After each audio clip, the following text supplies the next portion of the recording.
तो हम लोग जो प्रयास कर रहे हैं जेन्युइनली ऐसा समझते हैं कि कुछ अच्छा करने की नीयत से आए हैं। कर पाए ना कर पाए उसकी चिंता नहीं। टेढ़ा काम है, कठिन है, लेकिन 1-2 साल 2.5 साल जो हमने किया है, बहुत लोग अभी भी समझते हैं कि नहीं हो सकता है, लेकिन धीरे धीरे मेरा और ये समझ कर आए हैं कि कठिन काम है, नहीं होगा, आसानी से नहीं होगा। लेकिन नेट ये समझ लीजिए कि प्रयास हम करें या आप करें, प्रयास आज हो या 10 बरस के बाद हो, किसी न किसी बिहार के आदमी को ही करना पड़ेगा।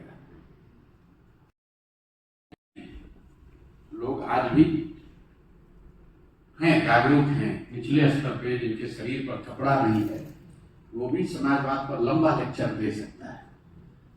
यहाँ की मिट्टी की विचारधारा, राजनीतिक विचारधारा, इस पर सामान्य आदमी कुछ न कुछ सोच रखता है। अच्छा हो खराब हो, हम उससे सहमत हो ना हो। पिछले 30-40 सालों से ये दुर्भाग्य है कि हम लोग इस दुर्दशा में हैं। देश के सबसे गरीब और पिछड़े बिहार एकमात्र ऐसा राज्य है राज्य में जहाँ 1967 से 90 के बाद के बीच में 23 साल में 34 अलग अलग सरकारें बनी। यहाँ पर परेशानी शुरू हुई 1967 से।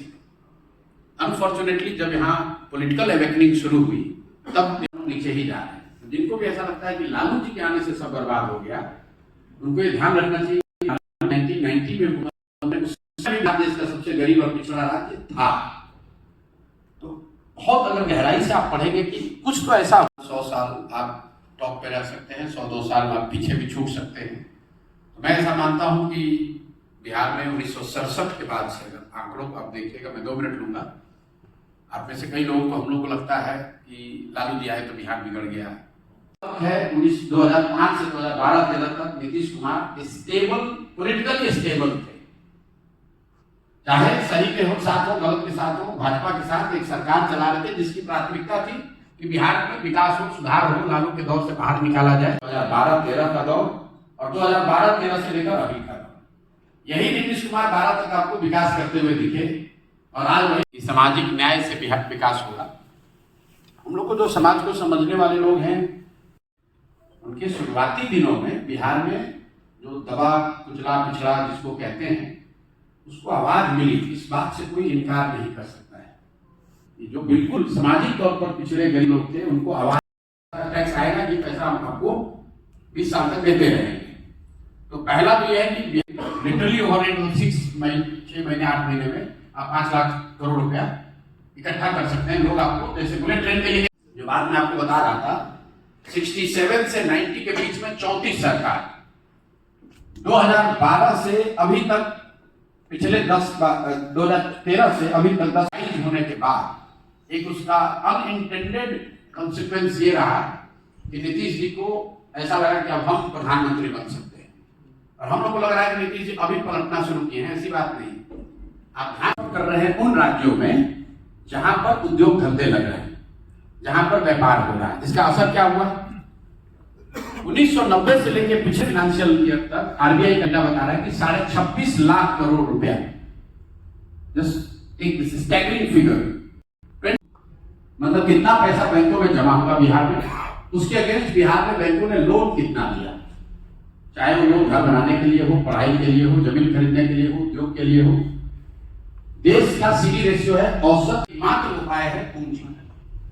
उनको अगर पूंजी हो तो वो अपने जीवन को बेहतर बना सकते हैं। बिल्कुल एक क्रूड एग्जाम्पल समझिए। अब यहाँ पर पूंजी क्यों नहीं है? पूंजी के 2 स्रोत हैं। एक, जो पैसा आप कमाते हैं, शिक्षा की है। दूसरी बात जो हम लोग कह रहे हैं कि 15 साल से 55 साल की उम्र के जो लोग हैं, गाड़ी के लिए कौन दिए?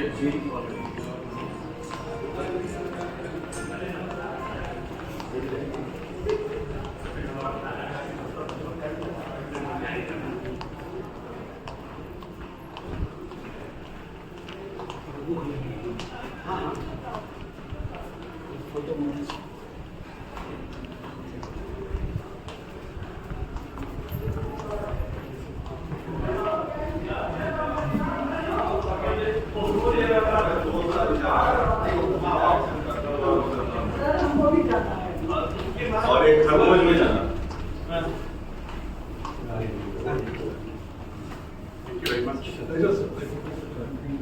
Yes, yes, I think कितना लोग उसमें जा सकता है? भर गया Can we come? हाँ बिल्डिंग नहीं, जहाँ दोनों है वहाँ बच्चे नहीं, जहाँ तीनों है वहाँ पढ़ाई नहीं। तो हम लोग की सोच ये है कि बिहार में करीब करीब 5 लाख करोड़ रुपए, जब आप पटना में हैं, दिल्ली में हैं, तो स्कूल आपके घर के बगल में नहीं है, लोग बसों से जाते हैं, आधे घंटे स्कूल बस से गया वहां पहुंच गया।